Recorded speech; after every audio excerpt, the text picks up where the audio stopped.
当我们赞美、当我们敬拜的时候，在诗篇22篇，神说，神的宝座设立在赞美当中。所以，当我们赞美的时候，神就设立宝座在我们当中，神的同在就带来医治、带来安慰、带来平安、带来喜乐。奉耶稣基督的名祝福我们在座每一个人，你是蒙神所悦纳的人，你要得着属天的喜乐、属天的平安、属天的医治、属天的能力与属天的安慰。阿门！用掌声献给耶稣！哈利路亚！哈利路亚！哈利路亚！再次跟你们说，你是蒙福的，天父要大大的祝福你。今天我们要讲的主题跟两性交往非常的有关系，事实上讲的就是两性交往。两性交往在圣经里面非常的重要。在创世纪告诉我们，当神创造亚当的时候睡着了，于是就在这肋骨里面把它拆下一根肋骨，于是呢就塑造了女生。当女生变造之后，就叫做夏娃。于是亚当遇见夏娃之后，就看见，她是我骨中的骨，是我肉中的肉。于是就建立了婚姻关系。牧师要跟大家说，在圣经的逻辑里面，人与人之间的第一个关系就是婚姻关系，不是友谊，不是 French， 是婚姻关系。跟你们讲，就是婚姻关系。所以婚姻非常的重要。如果你有机会在读到新约的时候，会看见一个人行使了一个神迹，也跟婚姻有关系。大家说主耶稣出现了，跟你旁边讲主耶稣出现了。有一天，玛利亚的亲戚他们家在迦拿那里地方举行一个婚宴，在这个当中也邀请了耶稣去到这个婚宴的当中。当时大家超开心的，结婚了！大家都知道结婚超开心，对不对？跟你旁边讲，有耶稣更开心啊！那一天，每一个桌上摆满了丰盛的宴席，大家非常的开心啊！准备出来的是葡萄好酒啊！于是大家就一直干杯，干杯，干杯啊！突然间，管宴席的人总管出现了，怎么办呢？现在所有的酒都喝完了，快乐不起来了。跟你们讲，没有耶稣的时候，喜乐只有短暂而已。这时候要出现神迹了，阿们呀！于是呢，就在管宴席的发觉酒不足的时候，这件事情竟然恰巧刚好嘟嘟喝被玛利亚听见。于是玛利亚听见之后说：“呀，酒不足吗？”在这里有一个可以使酒充足的人。于是呢，就跟管宴席的说：“来，我跟你讲一个人，我跟你介绍一下，我儿子，知道吗 ？Jesus， 来吧。”看到这边来，所以他们就过去了，说：“儿啊，知道的，今天大家开开心心，对不对？酒不够了啊，所以呢，麻烦你一下，妈，我的 timing 还没到哦。”总而言之呢，玛利亚对耶稣太有信心了。跟你们讲，玛利亚，不是跟你说那个叫做知子莫若父母，了解吗？所以玛利亚知道耶稣基督生命带着其他的作为啊，于是呢，他根本就不理会耶稣说：“妈，我时间还没到啊。”玛利亚就走了。他说：“等一下，我跟你讲啊，他跟你们说什么就照做啊。”于是他就走了。跟你们讲，玛利亚走了。主耶稣站在那边说：“OK， 6个石缸对不对？你们去把水摇一摇啊，把它倒满啊。是你说了就算了啊，我们就去了。大家就去把那个水缸啊，6个石缸啊，把它倒满水了。倒完水之后呢，过了不久，管宴席人走出来了。他说：“发生什么事啊？我跟你讲哦，水变酒了哦，真的，喝酒，好酒，好酒，好酒啊！大部分的人都把好酒摆在前面，那我这家特别了，把好酒放在后面啊。大家都喝酒等昂day啊，真的是符合这次迦南宴席的神迹。阿们。牧师跟你说，在这个婚姻的里面，迦南宴席的这个婚姻的神迹。”是耶稣基督行使的第一个神迹，所以你看见主非常看顾这个婚姻的，神非常看重这个婚姻的，所以牧师要说，婚姻在你一生里面占着非常重要的使命，而你一生从小到大最大的建造，就是为了婚姻而建造。我问我们教会的孩子，我们教会孩子大部分都大学、研究所或者是博士班的学生，我说孩子，你那么认真做什么？他说啊。牧师，我就是要认真啊！我要荣耀主的名啊！圣经不是说或吃或喝都荣耀主的名而行吗？我那么认真读书都荣耀主，哇，这个使命很重大啊！不错不错不错啊！你幼稚园都这么想吗？没有啊，幼稚园我的妈妈就我要读那个叫做双语嘛，对不对？然后双语之后呢，就要读私立国小嘛。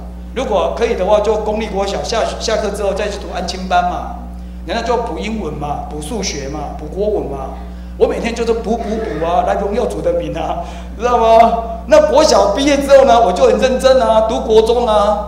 那国中很认真，再来考什么？考高中嘛，对不对？那为什么要那么认真？也不知道，就是要考高中啊。再来呢，就是要好好考大学啊。那大学再来呢？那么如果大学毕业之后，它有职场的发展，那就到职场啦。如果职场发展还可以更高的一个 level， 那就考研究所啦。研究所考完之后呢，再考博士班啦。总而言之，能够读书就尽量装备啦，能够读就读。再来呢，找个好工作啊。那赚很多钱哦，对，每天都坐在那边数钞票，那是老板。说那牧师您的意思是，那到再来呢？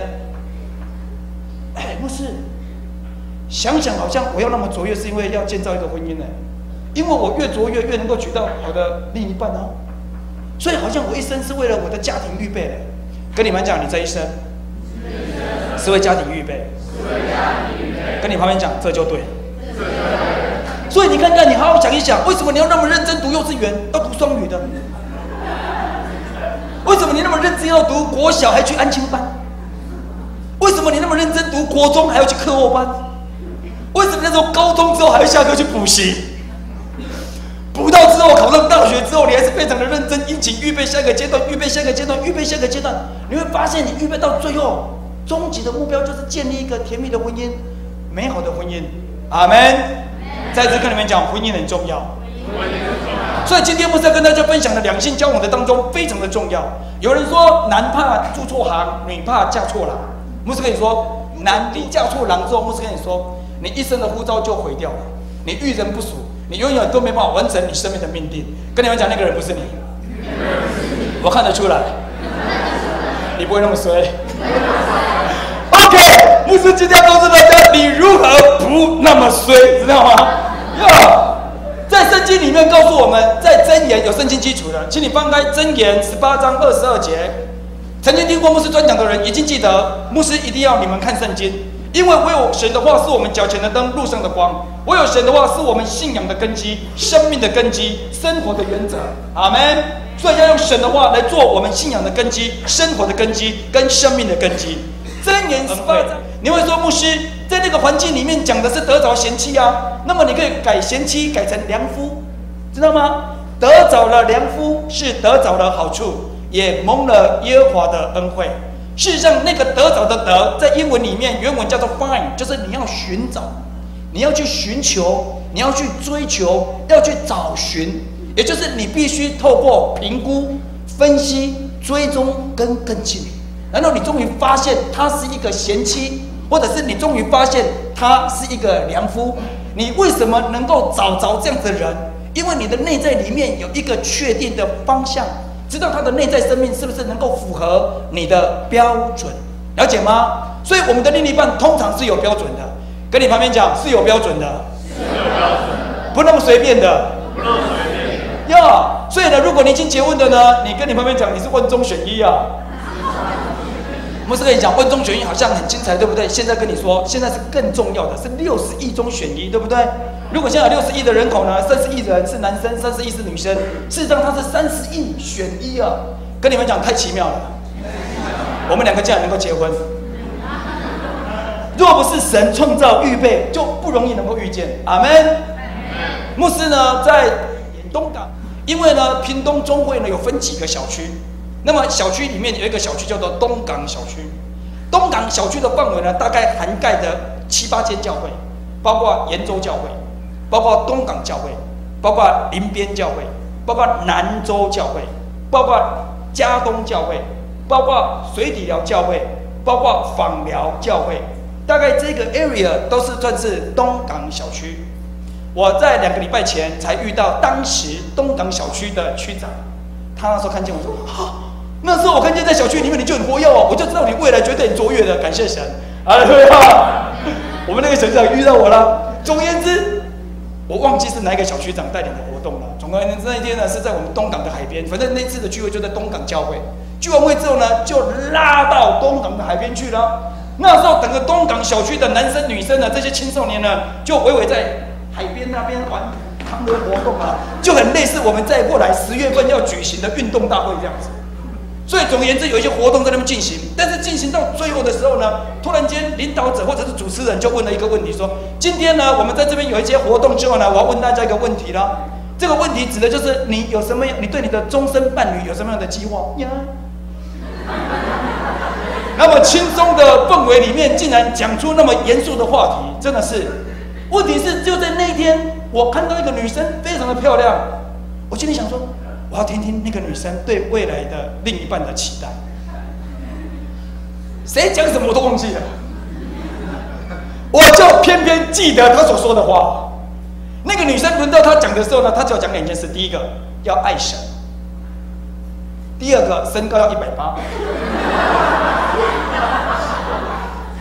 之后我想到说，我只能爱神这件事情，我努力达到了，我也尽量增高了，但是感谢神，我还是那么高，而她最后终于嫁给我了。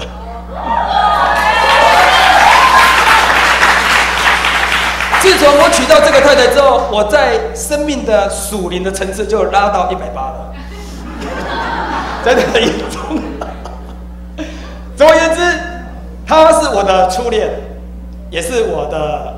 就是到后面我们就结婚了啦 ，OK， 初恋，然后一直到恋爱12年，很感谢神，我们恋爱12年呢。现在牧师跟他讲，我们在今年6月24号，就是我们12年的结婚周年庆，现在迈入第13年了，哈利路亚！能够认识这个女生是我一生的荣幸，所以我告诉我自己，我一定要非常的爱她，非常的珍惜她 ，Amen。事实上，牧师高中就遇到这个女生了，高中在我们的教会是不准谈恋爱的，我不晓得我们江南教会的情况怎么样啊？牧师是不是鼓励你国小5年级就谈恋爱啊？跟你们讲不可能。哦，那你说牧师，那我们的牧师可能期待我们国中，跟你们讲也不可能。那你说，那我们高中可不可以？跟你们讲也很难讲。最好差不多至少要到大学，好不好？这是如果郑牧师在，可能他说牧师我比较期待研究所 ，OK 啊，那就是研究所，知道吗？哦，我要转教会，跟你们讲千万不要这么冲动。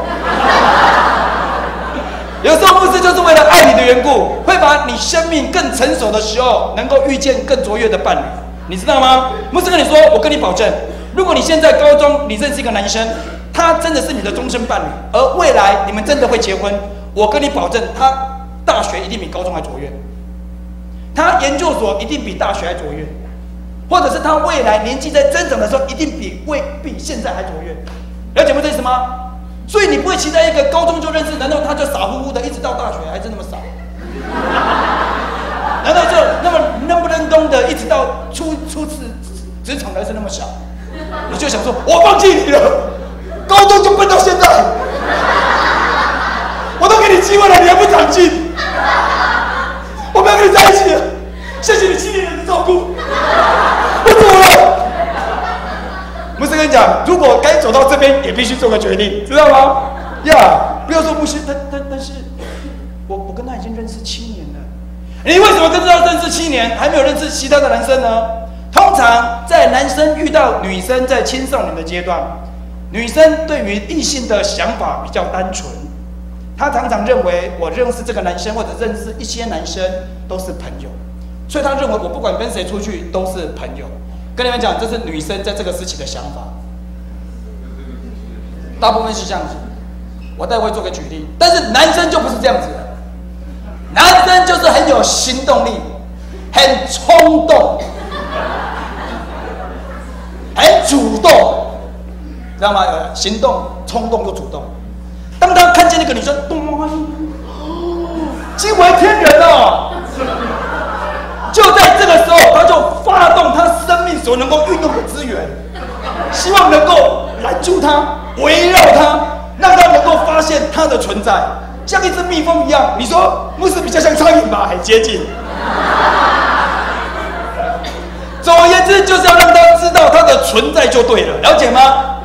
于是呢，他发动了所有攻击以后，如果是大学，好了，我们教会这边规定是大学，于是我终于忍到大学。耶！我是新鲜人，大一哟，可以开始谈恋爱了，开始摄取一下，望远镜给我拿过来哦，开始寻找。隔壁班的阿花太漂亮了吧？打听一下有没有你男朋友？没有，太棒了 ，yes。于是他就开始发动攻势，开始跟隔壁班不是隔壁班，是外面校园前面的早餐店开始买早餐了啊。然后就送到阿花的寝室面前，放在那边。突然间，阿花的室友门一打开，啊！有人送早餐，送早餐是给谁的呢？不是我，阿花是你的，是隔壁的阿草送给你的。阿草就是我，我就是阿草。是不是现在不熟，对不对？没有关系，我已经预备好了人脉，预备好了所有的行动。隔天，他的室友一开门，又遇到又送给阿花的那个早餐，了解吗？终于送了7天的早餐，甚至忍耐够久，送了2个礼拜的早餐，甚至送了3个礼拜的早餐。在这个当中也夹了一些小卡片。突然间就告诉他说，能不能在校园吃个关东煮啊？有时候室友之间的互动是非常奇妙的，大家会以耳传耳，然后把你的事情也公布大家了解，大家知道。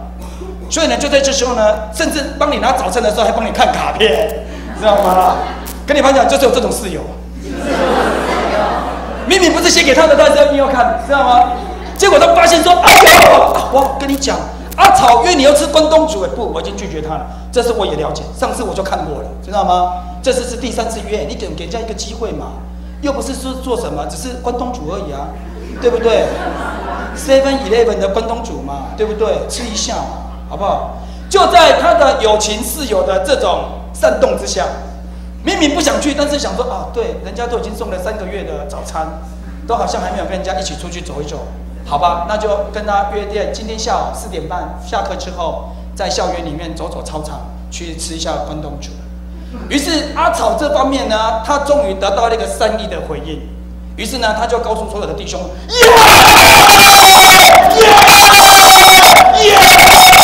我成功了！阿花跟我去吃关东煮了，超开心的。那天下午4点半，就在校园里面，2个人事实上还没有牵手，有一段距离啊，大概就是这样子的距离，一个走在这边。这是阿草，知道吗？阿草走的比较坦荡一点，阿花呢就比较含羞一点，羞涩一点。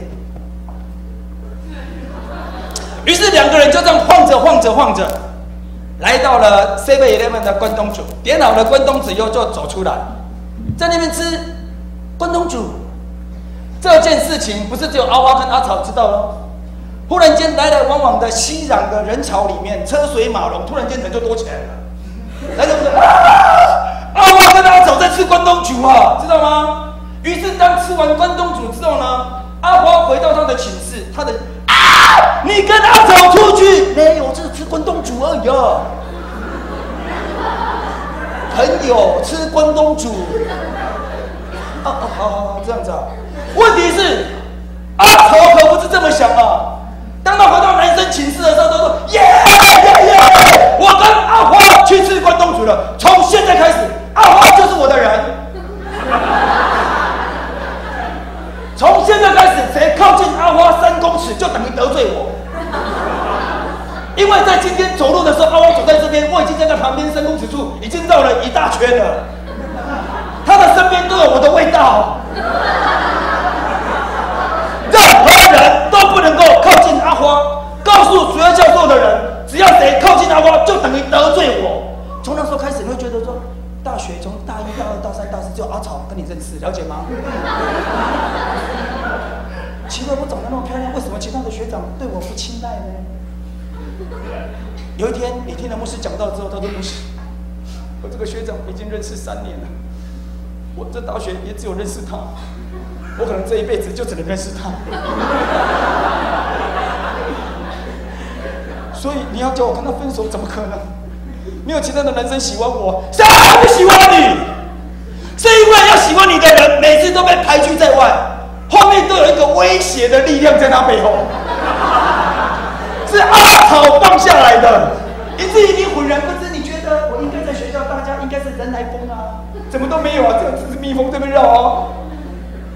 因为阿草已经在你周围设下了它的味道跟氛围，以至于很多人想靠近都不能够靠近。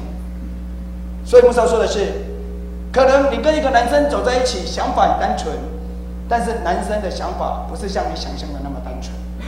你可能觉得你只是跟他去吃个关东煮，但是对他来说，他已经是约会成功。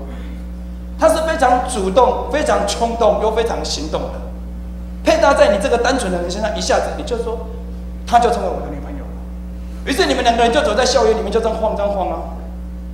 这时候你的头已经不像过去那么距离了，已经有点是靠在她的肩膀上。如果你长得比较高，就她靠在你的肩膀上，好像两个人之间的情感跟距离已经拉近了。这时候呢，就有人问你说：“哎，请问一下阿花，您知道阿草他们家他是排行第几吗？”他是长子吧？不，他是第二个。这样啊，你知道他家住哪里吗？应该是南投吗？不，是埔里，南投的埔里。OK， 要更知道埔里不是南投，南投很大啊。草屯也是南投，这是他最好的朋友应该是阿东吗？不，是阿西。那阿草是我的男朋友，意思是你已经进入到所谓的男朋友的阶段哦。但是你对阿草依然半知不解，他跟他的爸爸妈妈关系怎么样啊？我怎么知道？拜托我只是跟阿草在一起，我怎么知道阿草他跟他爸爸妈妈好不好？你都不知道。但是问题是问到说您跟阿草的关系，他是我男朋友，跟你们讲太快了。现在牧师要给大家一个交友的5个过程，把它写下来。第一个叫做泛泛之交，泛泛之交就是泛泛之交。就是你在大群体当中，你会看到一群人，而大家这样子来往都是很泛泛之交的，很君子之交淡如水的，就是有感觉又没有感觉的，有深度又不是很深的深度的，大家大概就是有这样子一个接触互动，但是还没有所谓的情愫上的感觉，就是泛泛之交。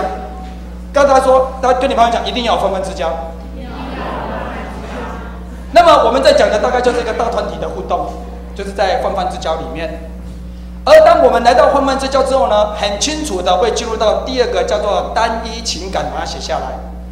单一情感也就是你表示你愿意跟这个女孩子或者是跟这个男生愿意进入伴侣之前的预备，想要多一点时间来认识他，想要多一点时间来了解他的背景。单一情感非常的重要，我们每一次都越过这个单一情感就进入伴侣关系。所以，当泛泛之交之后，两个人既然喝了一杯咖啡之后，两个就成为女朋友了，男女朋友了，就进入伴侣关系了，就走在一条路上了。然后问他说他喜欢的兴趣，他是打保龄球吧？不，他是喜欢打橄榄球，差很多。他是家里的长子吧？不，他是第二。他爸爸还在吗？不，已经死掉了，在做什么？也就是可能问到的问题你都不大知道，了解吗？所以你必须花点时间，应该是说在单一情感的部分，认真的了解这个男生，这是单一情感。而单一情感也表示你们愿意彼此委身，在下一个阶段叫做伴侣关系，了解吗？所以第3个阶段就是伴侣关系，这时候才是男朋友跟女朋友。在我们一般的交往里面，我们太快成为伴侣关系了，只是吃个冰，只是喝个汤，然后两个就成为男女朋友了。跟你们讲太快了，不要那么冲动。不是跟你讲，男生一定会那么冲动，女生不要那么冲动，知道吗？要保持距离，要划清界限，还没有到那么深的深度，了解吗？而当我们进入到伴侣关系，为什么叫做伴侣关系？伴侣关系事实上就预备结婚。事实上，在牧师的教导里面，或者是我们为了整个婚姻情感上的一个发展，是为了婚姻做预备的。我们不是因为看到学长跟一个女生走在一起，就巴不得能够拉一个女生跟我走在一起，好像跟人家展现一下，我也有女朋友，你有女朋友，有女朋友不重要。是不是贤妻才重要？阿们。因为圣经说是得着贤妻是得到好处，所以你要遇到对的人。有男朋友不重要，重要的是他是不是良夫，未来能不能有责任感，能不能负责任才是最重要的。阿们。所以待会牧师会再分享这个部分。阿们。所以我们在讲，在这个过程里面，女生非常的重要。当有了这个伴侣关系之后，事实上接下来就是要订婚，接下来就是要结婚。这就是我们讲的婚姻的5个步骤，把它写下来。当我们有这个婚姻5个步骤的当中，你如何去分辨一个男生生命的正面特质？如果不符合这个正面特质的，就等于是负面特质。第一个，他应该拥有一个不断成长的态度。这个孩子，这个男生，你的另一半，他是不是拥有一个不断成长的性格？也就是他不断在要求自己，不断在训练自己，不断在提升自己。如果有这样子的一个特质，牧师可以说，你未来的婚姻就会成功一半。因为表示他是一个受教的人，他是一个有弹性的人。牧师现在讲，先把这件厘清一下。我是讲给姐妹听的，我讲给姐妹听是你要去分辨男生应该拥有这7项特质，了解吗？而男生讲听牧师讲的时候，你自己要预备自己有这7项特质。阿们呀！如果你未来要成为一个好的丈夫，这7项特质非常的重要。你的生命应该是一个不断成长的生命，不断自我要求的生命，不断提升的生命。阿们。而在整个交往的过程里面，姐妹们，你一定要看见他内在的本质有这样子的一个态度，是不断在成长的。所以他的成绩不会因为跟你在一起，他的成绩就掉下来。每次你跟他说，为什么这次考试考那么坏？他不是跟你在一起。自从我爱上你以后，我再不爱看书了。我每天的眼睛就在你的身上，我每天的想法都在你身上。我不可能再成功了，为什么跟这种在一起？跟你们讲，千万不要跟这种人在一起。不是，你不是说他应该永远都爱我吗？他如果只是爱你应该要有责任感，他应该对未来有方向，他好好装备自己，因为他不能够这样子沉沦下去，以至于一无所成。了解牧师意思吗？所以他应该有远见，因为他为了爱你的缘故，就像今天我们念的经文，在以弗所书第5章所说的，你们做丈夫的要对太太要保养顾惜，把它写下来。做丈夫不是只有做丈夫，好像名分上就是我是你先生一样。虽然丈夫在家里是头，但是家里的头必须对太太有这样子的一个呵护跟遮盖，对太太要保养顾惜。保就是保护，养就是供应，顾就是照顾，惜就是要珍惜。所以你对你的太太一定要给她有这样子的一个保护。保护也表示说你在原生家庭跟未来的职场，跟你的家庭里面，你要成为家里的一道屏障。任何家里遇到任何风吹雨打的时候，做丈夫的要挺身而出，要保护你的太太。阿们。养就是要供应，所以你必须在生命的当中要有一技之长，好叫你在职场上有卓越的发挥，能够有足够的经济的能力来供应你的家庭。而顾就是照顾，就是要照顾你的太太。阿们。然后圣经里面讲到彼得前书3章第7节说，你们做丈夫的要爱你的妻子，要与她住在一起，这是合乎神原则的，因为妻子是比较软弱的。我们在整个婚姻的过程里面，丈夫跟妻子的角色当中，我会觉得男生跟女生是一样，对，男生跟女生是一样都是人，但是体质上不一样。跟你讲，体质不一样。丹牧师举一个例子，在研究里面，男生身上的血液跟女生身上的血液的含氧量，根据研究不一样。女生的血液的含氧量是少男生20%，同样都有血在身上这样流来流去，但是因为她的血液的含氧量少于男生20%，所以女生比较容易感到疲惫。所以当丈夫的要必须多体恤做姐妹的，做丈夫的能够应该是丈夫夫妻劳，能够多做的就多做。在整个英国第2次世界大战做那个研究的当中，在这个研究里面也提出了一个文献，他说英国第2次世界大战的那个兵工厂，从早上8点到工作下午到5点的时候，男生跟女生的在工作的那个叫做失误率上都一样。后来因为战况吃紧，所以必须再延伸2个小时，也就是从早上的8点工作到下午的7点。而后续所产生的那个2时的失误率，女生比男生还高，也就是她的专注力已经不像前面8小时那么专注了，也表示她开始在疲惫了。所以你做丈夫的要知道，要照顾你的太太，阿们，要为你的太太多走1里路，哈利路亚，要有这样子的预备。再来就是珍惜，珍惜就是要爱惜她，给她化妆品，穿美美的，让她保养得很好，那个就是珍惜你的太太。所以做丈夫的要供应在这些一切的需要上面。跟你们讲，做丈夫的要爱太太，要好好装备自己。千万不能说啊，我好爱你啊，每天都在一起啊，成就什么退步，还不是为了跟你在一起，在做什么？要有远见。Amen。要在一起，但是也要好好的预备自己。所以男生在交往的过程当中，你要找出他生命是不是有这个不断成长的态度。第二个，他的生命应该要积极、要正面、要乐观。你不要跟一个男生是非常消极、负面的人在一起。每次你非常开心，你拿到奖学金，他泼你冷水。哎，你看我这学期拿奖学，这学期拿奖学金，下一学期不一定拿奖学金。哎，我这一次拿100，这一次考100分，下一次不一定考100分。我这次当选了我们班的班代，这次当班代，下学期不一定当班代，每次都泼你冷水就对了。甚至呢，嘴巴比较不干净的，直接就骂你笨了。每次讲你笨，不会，甚至就负面的言语出来。所以你要找到那种积极、正面、乐观的，常常肯定你、欣赏你、鼓励你的人。阿们。牧师要祝福你，宁可找到积极正面的，也不要找到那个消极负面的，了解吗？一天到晚落在他的旁边，难道说，哎，我跟你说，这次一定会成功？不可能。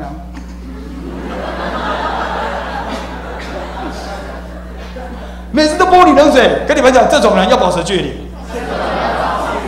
牧师说的，这种人不要说男女朋友，如果是一般的朋友，我也会跟他保持距离的，了解吗？所以第二个的特质就是他是不是积极、正面、乐观。一个积极、正面、乐观的人，他的生命就是比较坦然、比较自然、比较阳光。他不会因为小事而抓狂，难道他也不会容易因为别人不理睬他，他就郁郁寡欢？你要，哎，为什么今天不开心呢？我操，不想要理我，不想要理你就不要理你啊，干嘛郁郁寡欢呢？他不理我是他的决定，我超阳光的，我继续往前走。阿们！我要跟大家说，每一个认识我的人都是有福的，因为我就是非常棒的好朋友。我是一个益友，与我认识的人绝对有益无损。我是良友，我是有质有达，不是有质有量，有多稳。阿们！所以他的内在生命是非常肯定的，他不是骄傲，但是他非常的自信。阿们！跟你们讲，那个人就是你，我看得出来。你非常积极，非常正面，非常乐观，这是第二个，你要找到你的男朋友应该有这样的特质。第三个，他的成熟度跟独立性，就是成熟度。在未来的旅程里面，因为圣经说，当男生跟女生结婚之后，他们就要离开家庭，所以他的未来，他应该在经济上要有一个计划。我跟我们的孩子讲，特别我们的孩子是大学、研究所跟博士班的学生。当他们读上了这个学校之后，我都会给这个 challenge， 去找你们的学长。你现在读这个科系，找到你们学长毕业之后的 top 10， 他们在做什么？你不要说哦，牧师，我现在读真理大学哪个科系？你这个科系，我相信，即使这个科系不好，还是有卓越的人。阿们。所以你要去寻找你这个应届、你这个科系毕业的学长的 top 10， 目前在做什么？你要有一个目标，我毕业之后跟我学长差不多。阿们。甚至要青出于蓝更胜于蓝，我要卓越再卓越，我要杰出再杰出，要有一个目标跟方向。阿们。在我们教会的孩子，我会鼓励他们说：你开始计划，如果你是读电子科，未来到 HTC 去上班，前3年你的薪水大概多少？去了解一下。之后你会升级到5年之后会当科长，科长大概多少？科长会到多少？经理会到多少？你说我的目标就是 HTC 的经理。所以你要给你的未来女朋友在问你的时候，您未来？我怎么知道？我都连能不能毕业都不知道了。你还问我未来？那这种人连毕业能不能毕业，能毕业要做什么都不知道，怎么能够给你未来幸福呢？了解不这意思吗？所以他是不是有这样子一个成熟度跟独立性？他要对未来有计划。难道你要看见他是不是往这个计划来迈进，往这个计划来发展？阿们！不要叫我能不能懂得在那边大一跟你讲的话跟大四讲的话都一样，那你就要小心了。到时候有个都谢谢4年来的关心，了解不认识吗？所以第三个，他的那个独立性，他的成熟度，特别是在经济他自己的规划里面，他开始怎么想，预备他的下一个阶段。阿们呀！牧师哥说的，他不是立刻去工作了，他不是说，我知道我一事无成。我为了娶了你，我晚上可以去 7-Eleven 那边打工，早上我去加油站打工。难道我去送披萨哈？那你干嘛娶我？你24小时都不在。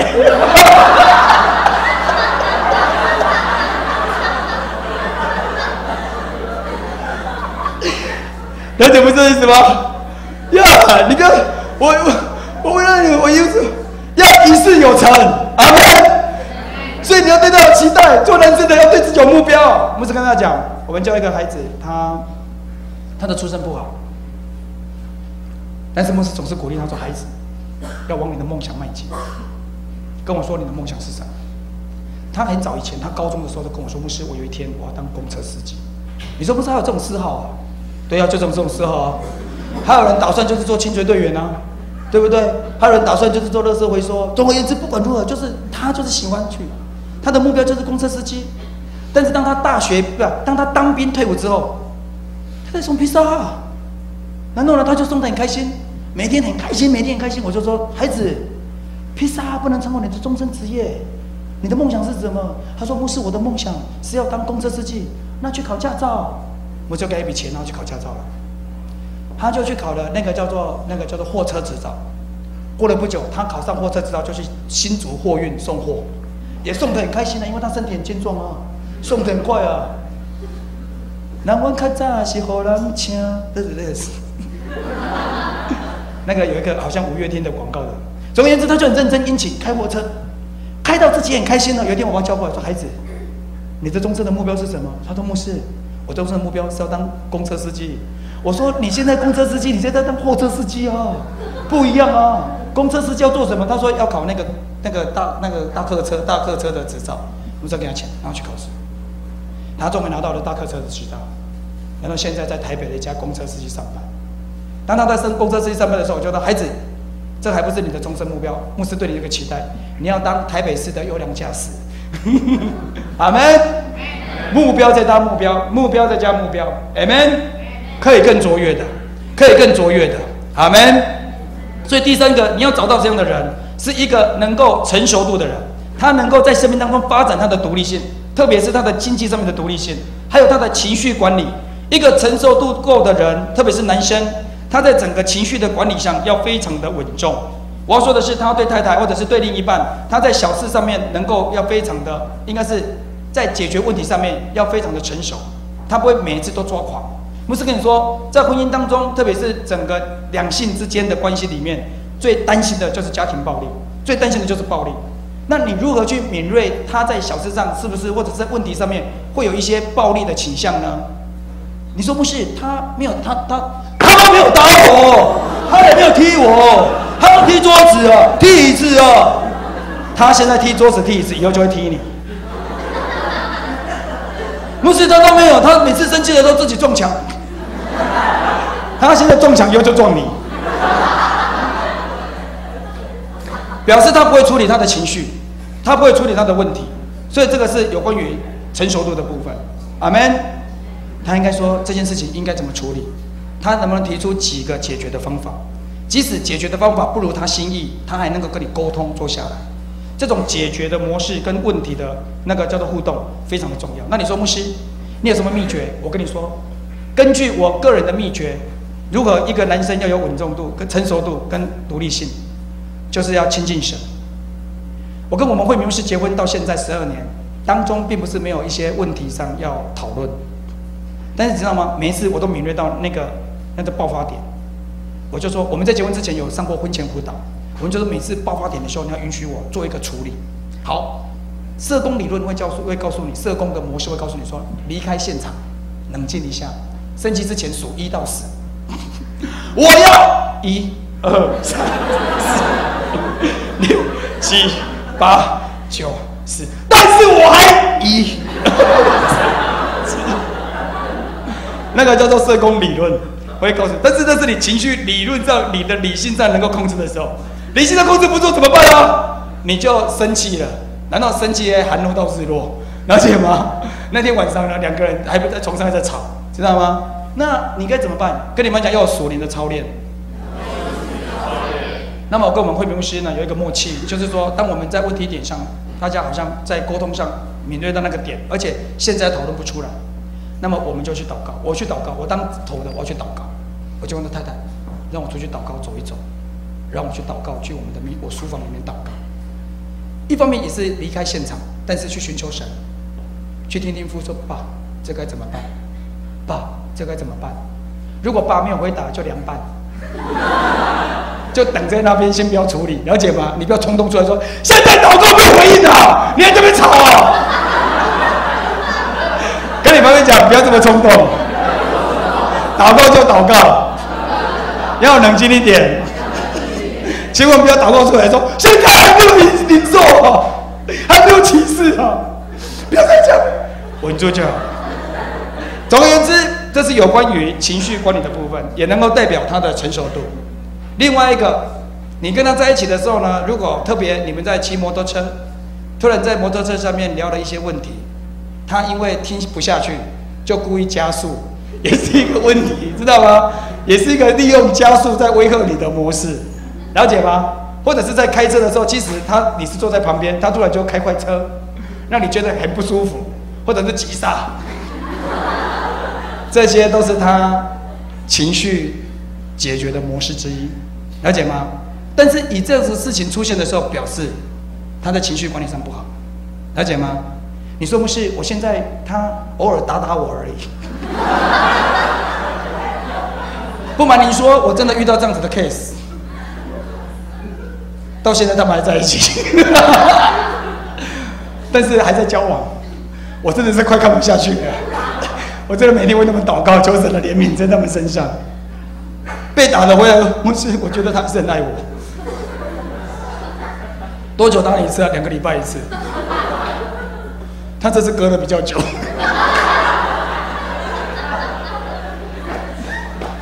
你说不是？怎么会这样？我怎么知道？不是跟你说。通常呢，爱之深到一个阶段，你可能自己觉得离不开他，于是你就逆来顺受。但是牧师不建议，你真的要有神的原则，要用神的心意来带领你的一生。阿们。不要容许你自己的想法来影响你的一生，因为如果你没有走在神的计划里面，有可能你遇人不淑以后，你一生的呼召跟命定就结束了。跟你们讲，那个人不是你，我看得出来，你有美好的未来。阿们。第4个，你如何认识这个男生该有的那个特质，就是责任感。他做事情很负责。如果你在这个时间在教我的当中，他是一个学生，你要看见他交作业的情况，他是不是认真的准时交作业，甚至提早交作业，那个是一个表现，了解吗？对事情的做法的表现。他拖地有没有拖得很干净呢？他打扫是不是很认真呢？这些都是，还有他对老师的尊敬的这种态度，了解吗？如果一个有责任感的男生，他对师长的这种敬重，该有的敬重，他就会该有的敬重。这种应对进退都是该有的。甚至你要在责任感的当中去看见他对他的父母亲的互动如何。如果他跟父母亲关系很冰点，你要注意，了解吗？你嫁入这个家，你不是嫁给他一个人，事实上你也嫁给他的原生家庭，这些都有互动的。阿们。同样的，你看见一个人，也不能只有看见这个外表。因为他如果表现得都非常好，问题是跟他父母亲的关系非常的负面。牧师跟你说，原生家庭所给他的那个负面的影响力会在他的身上，了解吗？如果他真的有一个不适合的爸爸，他的内在生命没有调整好，他未来也有可能会被爸爸妈妈影响，而成为不负责的爸爸妈妈，那个是有影响力的。所以你要评估他跟他父母亲的互动，而他跟他父母亲的互动也会等于未来跟你的父母亲的互动会很雷同。了解吗？所以牧师要说的是，在整个婚姻的当中，男生跟女生结婚之后就成为一体，大家说是一体。所以在牧师在婚姻的教导里面，当丈夫娶到太太之后，而太太的岳父岳母就等于我的爸爸妈妈，我要依然的孝敬。阿们。一样的，在华人的文化里面，我们做媳妇的比较容易孝顺公公婆婆，好像理所当然，我嫁进这个家。然后在我们的文化里面，很自然而然的，我这个做媳妇的就得非常的孝敬公公婆婆。跟你们讲，这是理所当然，这是应该的。问题是做丈夫的，好像就比较容易忽略了岳父岳母的关心。跟你们讲，不应该这样子，因为丈夫跟妻子是一体，所以我们是一体之后，我们是一个离开父母成为一个家。所以我对我爸爸妈妈的孝敬，应该对我公公婆婆、对我岳父岳母的孝敬是一致的。阿门。跟你们讲要一致，这是圣经里面的教导，要孝敬父母。所以孝敬父母不是说孝敬你自己的父母，也要孝敬你的岳父岳母，因为你跟你的妻子是一体。大家说一体就是一体，阿门。这非常的重要。好，这就是责任感的部分。他要做事情是不是负责任呢？是不是殷勤呢？特别在责任感的当中，有关于经济的部分，你要注意他。如果他有卡片的话，刷卡他会不会负债？这个非常重要。OK， 这个也跟他的责任感有关系。他有可能会打肿脸充胖子，每次都给你吃王品牛排，肋骨的，然后再加高一点点，很厚，知道吗？然后呢，都是高消费的，然后你觉得好棒，每次都请我吃那么好，你应得的，你应得的。好，要带人家吃那么好，你应得的，你应得的。卡债啊，都付不完啊，然后就打肿脸充胖子。了解没？这什么？这个也是他责任感部分。牧师不瞒你说，我跟慧敏牧师交往的时候，我都请他吃路边摊。到现在他一直耿耿于怀的，就是我自己跑去吃路边摊。他说：“牧师，你那么卓越，为什么你还是喜欢吃路边摊？”我就想说，还可以吃就吃啊。我有时候自己会跑出去吃路边摊，他请我吃好一点的，因为我们慧敏牧师请我都是仔细餐厅，因为他们家里经济比较好。但是我那时候就不会要求我自己一定要打肿脸充胖子，我很踏实，你知道吗？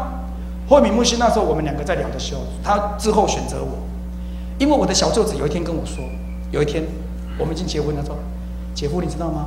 追我姐姐的人很多他竟然选你说哇，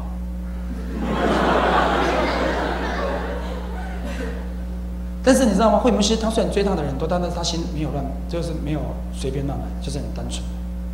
但是追他人真的很多，他选择我。有一天我问他说：“你为什么选择我？”因为他说我很踏实，我做事情很实在。他觉得我有安全感。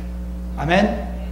不瞒大家说，我提亲那一天，我的岳父在我提亲的时候，突然间我的大姐夫也在，我岳父也在。那时候是大姐慧敏牧师的姐姐，我大姐夫从美国故意从美国坐飞机回来看这个未来的这个是小妹婿，讲妹婿吗？是妹婿。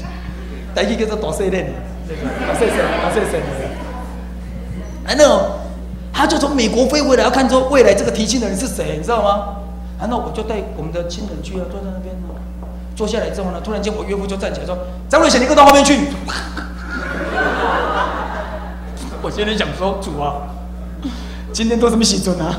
不是嘴不了提亲的吗？我岳父干嘛那么冲动？有可能他会不会不要在那么多人面前羞辱我？要跟我说你自己打个包袱回家去吧，要识相一点，自己不要说了再回去吧。不会吧？从客厅走到厨房那段路很近哦，但是走了也很远，百感交集，不晓得我未来的岳父要跟我讲什么。他到我那边去，到厨房那边说：“张瑞贤，我高中就看见你在追我女儿了，高中就被发现的。”因为那时候我高中要追慧敏牧师的时候，我就从东港骑脚踏车去水里寮。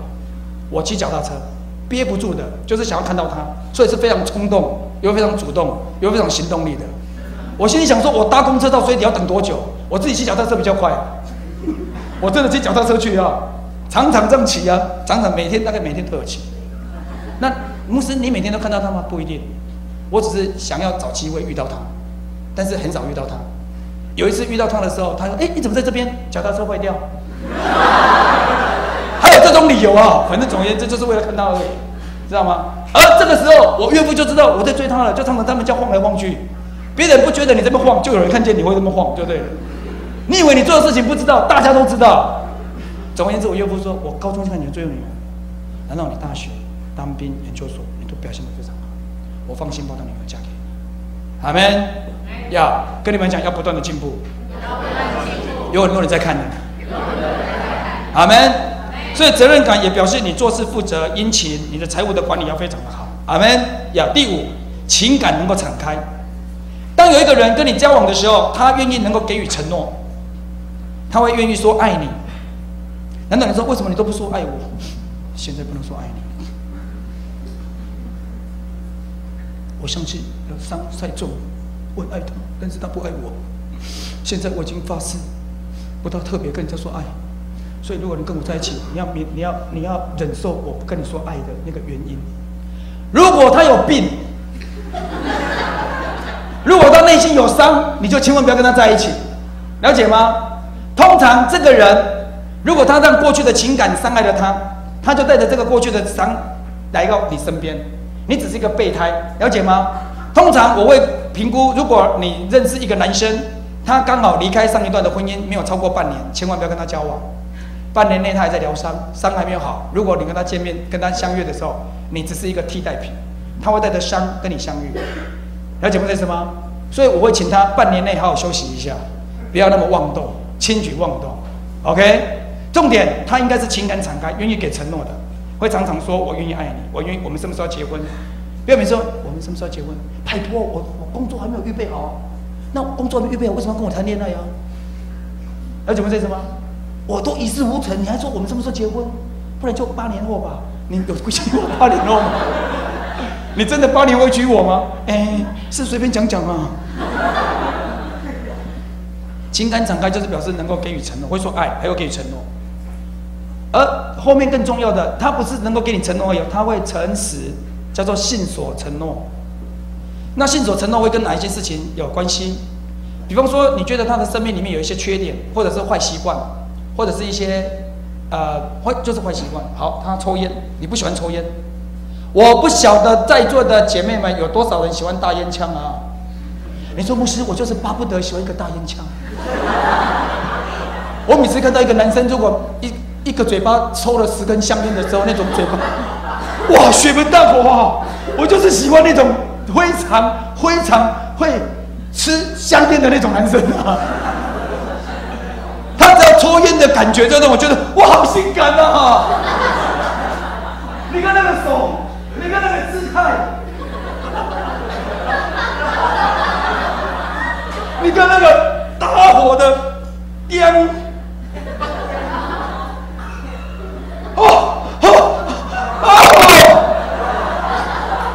我感觉到了。我不晓得在座姐妹有多少人是这种的。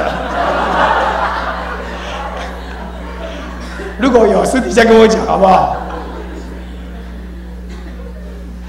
牧师，我是这样子的，因为原生家庭，我的爸爸喜欢抽烟，所以我晚上如果没有烟味，我睡不着。我就是要喜欢嫁给一个晚上会在床边抽烟的，让我们的房间都弥漫的那个烟味。然后我躺在，我才能够睡得着。OK， 如果那是你的嗜好，那就我就没办法管了。但是如果你真的不喜欢他抽烟，难道你跟他说我不喜欢你抽烟？他说好，我改。他在你面前改，私底下没有改，那就不诚实。了解吗？你不喜欢他喝酒，他说好，我改。他在你面前不喝酒，私底下跟他好朋友去喝酒，就是不诚实。了解吗？如果他还有其他的兴趣，比方说喜欢跟他的好朋友去来一个盖房子啊、围墙之战啊，拜托，小赌怡人啊！不，我不喜欢你把时间浪费在那个小赌怡人的上面，还有更重要的事情要做。阿们。但是好，你在的时候我不赌，你不在我就去赌了。这就是没有诚实，说一套做一套，所以你要去敏锐他是不是这样子的人。阿们。呀，总而言之，就是6个你必须要注意的非常重要的特质。他有不断成长的特质，他能够受教，能够上进，他积极乐观正面，他成熟度有经济独立性，还有情绪管理。第4，他有责任感，他做事负责、殷勤，非常的认真，有这种态度，还有情感敞开，能够给予承诺，诚实，能够信守承诺。第7，当一个男生有这样子的特质的时候，非常重要的是，跟你要有来电的感觉。你不要说牧师，他前面6项都有，但是我就是对他不来电。难道每天看到他就好像遇到什么东西一样？那就不要勉强，知道吗？但是现在遇到的一个状况，就是因为我们有来电的感觉，却忽略了这6项的决定，6项的评估。阿们。所以我们说的这7项，请你把它记下来。你如何能够交到一个适合的终身伴侣，这几项是非常重要的。那是一个内在特质的部分。特别对姐妹来说，你千万不要妥协了。某个时候你要找到这样子的终身伴侣。你说牧师，我不确定我能够嫁给这样的终身伴侣。跟你朋友讲，不要小看你自己，不要妄自菲薄。你是神眼中的瞳人，你是神眼中的公主，你配得着最好的。阿们。当然，我有鼓励所有的在座的姐妹跟弟兄跟姐妹说，如果你要真的娶到一个好的老婆，你自己要成为一个好的先生，你要做这样的预备。如果你真的要嫁给一个好的老公，你要自己成为一个好的姐妹。阿们。所以这是彼此要一个约定建造的。接下来我要看交往中的界限。当你们开始进入到整个恋爱的过程当中，会出现交往，而交往就有一些互动。通常在整个交往中的界限当中，会提到的第一个就是身体的界限。你如何跟你的另一半，他们有一个身体的界限。通常在整个身体的叫做主要的红色警戒有4个地方，特别是针对姐妹。第一个就是她的嘴巴，第二个就是耳朵，第3就是胸部，第4就是臀部。OK， 所以呢，男生呢为了要进一步来靠近女生，通常会特别在骑摩托车的时候，请女生骑，男生会扶住她的腰，跟你旁边讲，连腰都不要让她摸啊。通常呢，比较应该是说是绿色警戒的地方，是比较敞开，大家可以互动的地方。大概最基本的就是手、脚跟肩膀。如果你的长辈可能给你摸摸头还 OK， 这4个地方是比较不是红色警戒，头、手、脚、肩，所以这是界限。所以我们该有的礼仪，对女生的尊重，大概就是握握手。那你说牧师脚呢？脚是不小心撞到了。了解吗？那头也是长辈摸的，肩膀大概就是长辈打打气，好朋友打打气，大概这样可以。那基本的就是手 ，OK。第二个，交往中的界限就是禁止婚前性行为，把它写下来，禁止婚前性行为。现在有例子了，在圣经的当中，撒母耳记下，如果你有带圣经的，请你看撒母耳记下13章1到17节，讲到圣经当中一件事情，就是婚前性行为，而对姐妹产生的亲妹的观感。所以你以为婚前性行为是得到男生的心，事实上他的眼中已经轻蔑你了，他对你不再那么重视了。待会牧师会讲那个原则，请你翻开撒母耳记下。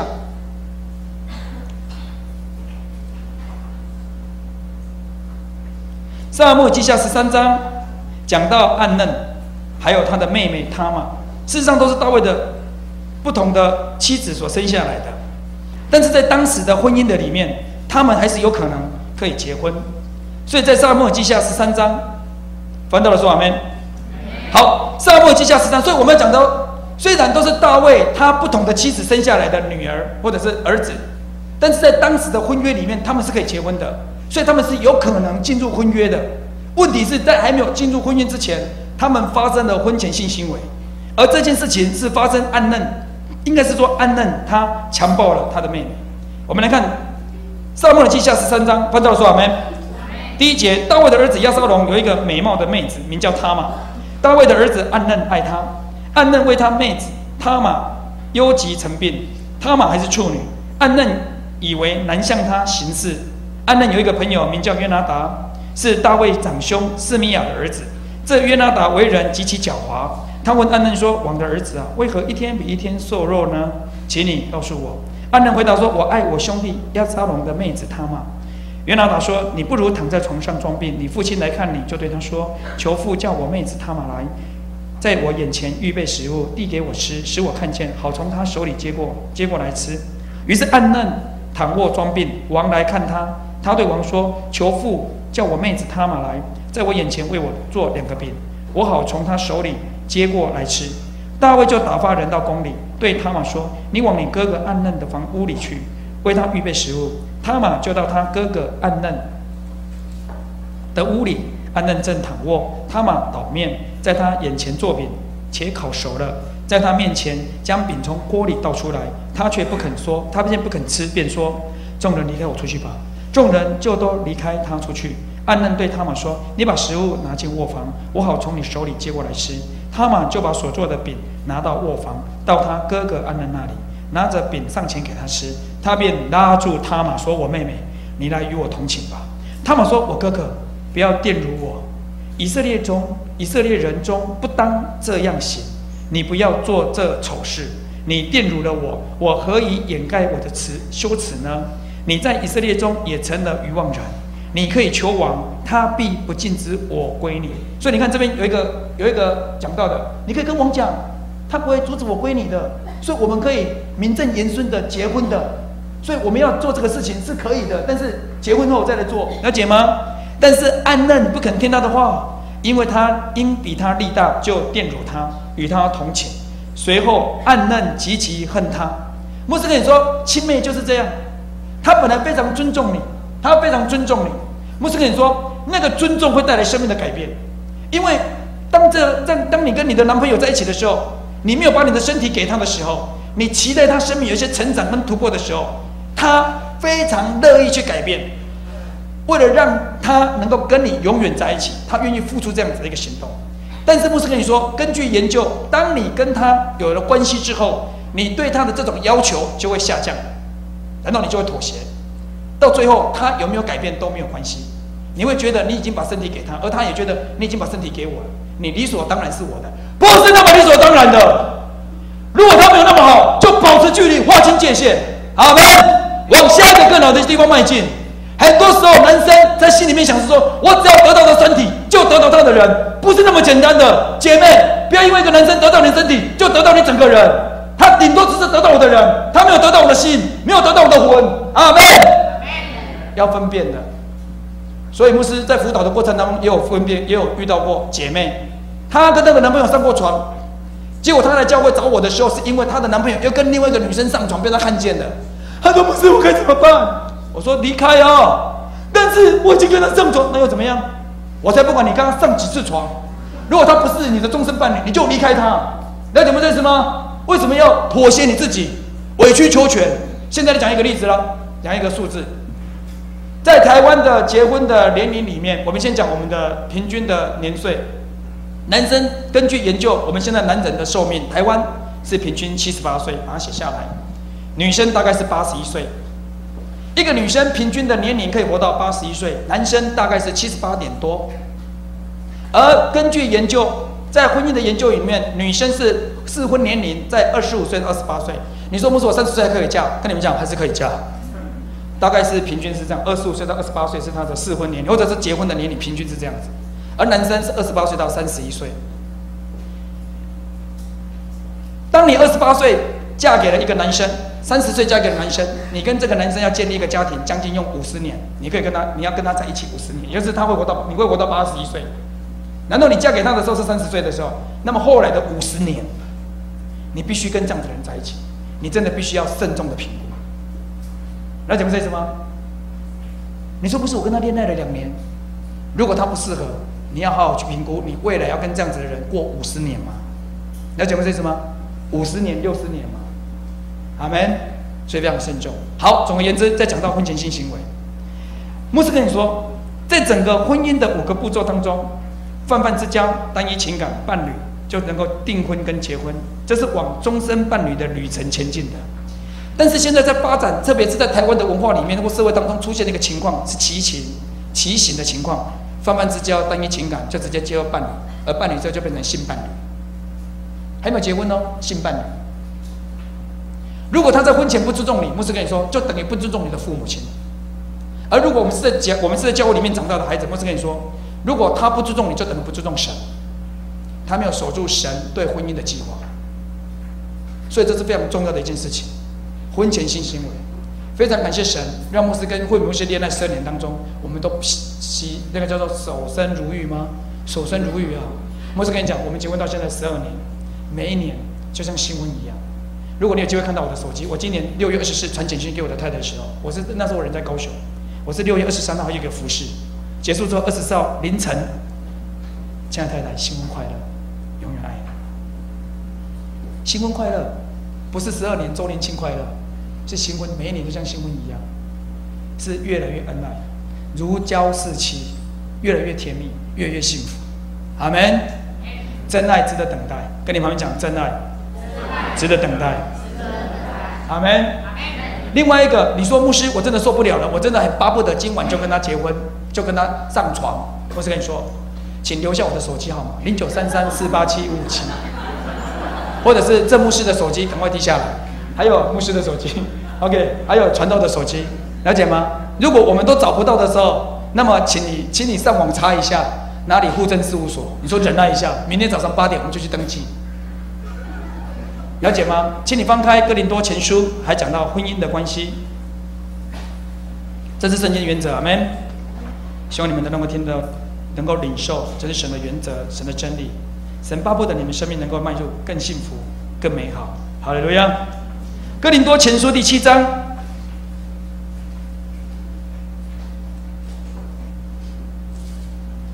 第1节，翻到了说阿们。哈利路亚！论到你们信上所提的，我说男不近女倒好。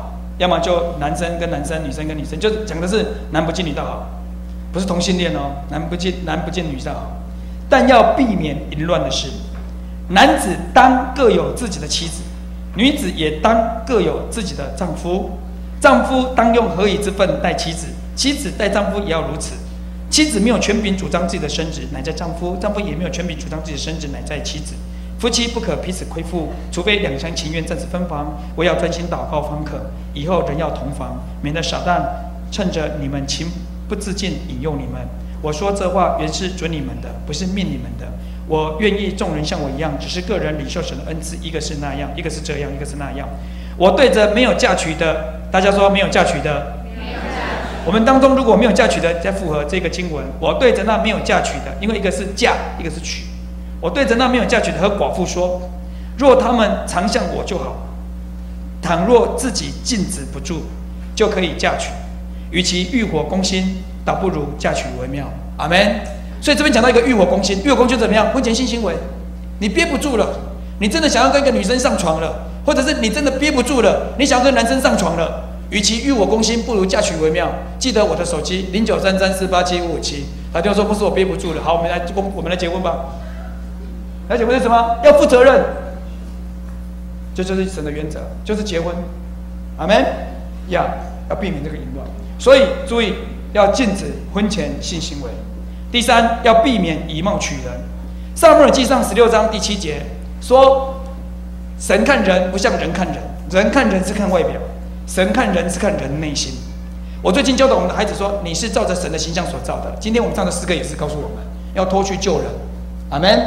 要有神的形象，所以我告诉我们的孩子说，从现在开始，大家说，有一个说 ，OK， 大家说人之常情，大家说人之常情，我们不能够只有人之常情，我们要进入属神的性情，阿们。人之常情是大家都这么说，那是大家说的，我们有更卓越的未来，我们是照着神的形象所造的。所以在约翰一书，在彼得前书里面告诉我们，我们有彼得后书第1章。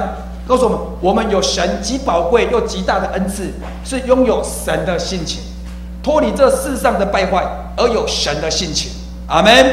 所以大家说，有人的常情，有人之常情，有人之常情，但是还要更好，要进入神的性情。阿们。所以当我们有神的性情的时候，我们就不容易以貌取人。在圣经里面有一个人是以貌取人，或者是这个人是名不符实的。请你翻开路德记第1章。还有时间吗？大家，哈利路亚！牧师待会要坐高铁最后一班车到高雄去。明天早上再见教会带主理训练完，我要再回到2点的时候回到台北中心教会再做专讲。阿们呀！避免以貌取人，请看路德记第1章，这个地方可以讲多一点点。我们要避免以貌取人。你不要觉得说，牧师他很帅啊，帅是一个层次，内在生命才重要。跟你们讲，内在生命才重要。牧师跟你讲的前面那几个都是内在生命非常重要的原则，一定要记下来。阿们。你千万不要说，牧师他长得很帅，胸口一摊开是八块肌，哇，好性感啊，是型男啊，走路就像 model 一样啊，难道很酷哦？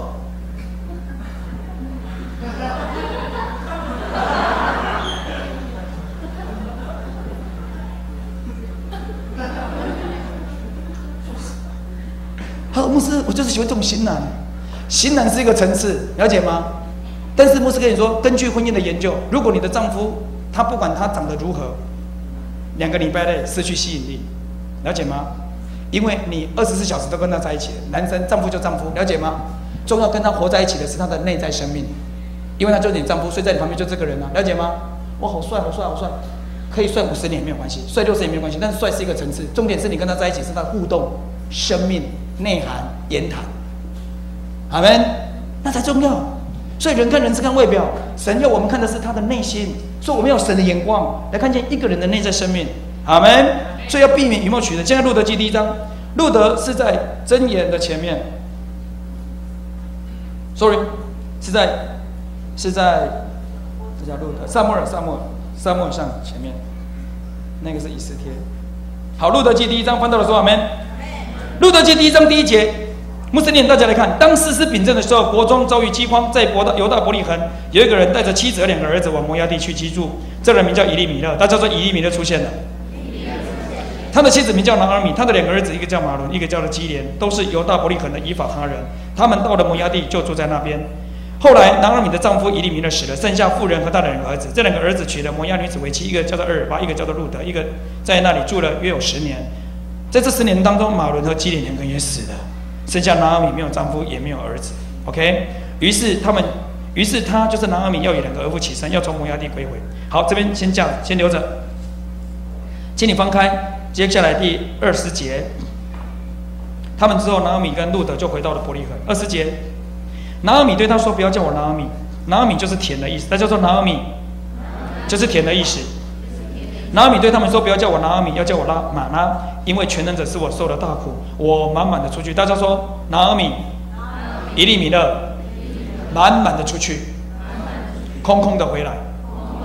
好，到这边就好。好，这是经文。牧师跟你说，拿俄米嫁给了这个丈夫，他的名字叫做以利米勒，但是以利米勒名不符实。以利米勒他的名字叫做耶和华是我的王，所以这个名字是阿公取的或爸爸取的。对这个孩子有一个期待，耶和华是我的王，也表示神要在这个家中掌权，要在这个孩子的生命掌权，所以叫做以利米勒，阿们。但是在整个路德记里面，一个属灵的原则是，当伯利恒遇见饥荒的时候，他没有受神的引导就往摩押地去，也代表着他是从神的同在去到外邦的地方，以神的中心来到了世界的方向，阿们。他没有受引导就去了。牧师跟你说，路德记另外一个有名的人叫做波阿斯，他叫做波阿斯。如果你有机会读路德记第2章，这边讲到波阿斯是一个大财主，跟你们讲波阿斯很有钱。问题是波阿斯在伯利恒遇到饥荒的时候，他没有离开伯利恒，他继续留在伯利恒，了解吗？但是以利米勒他当时是满满的出去，表示他也是有钱人，但他选择了离开伯利恒，去到摩押地，了解不？这意思吗 ？OK， 圣经里面遇到饥荒的人很多，大家说亚伯拉罕遇过饥荒。因为神的带领让他们到埃及去，当他们离开埃及的时候是满满的出来的。即使那时候遇到一个很为难的事，是撒拉被法老王带去，然后神启示法老王说不可以侵犯撒拉。之后撒拉为了为了得着那个法老王为了得着撒拉之后，送了很多礼物给亚伯拉罕，所以以至于他离开埃及的时候是满满出去的，了解吗？那有神的引导，在那个地方有神的祝福。大家说以撒。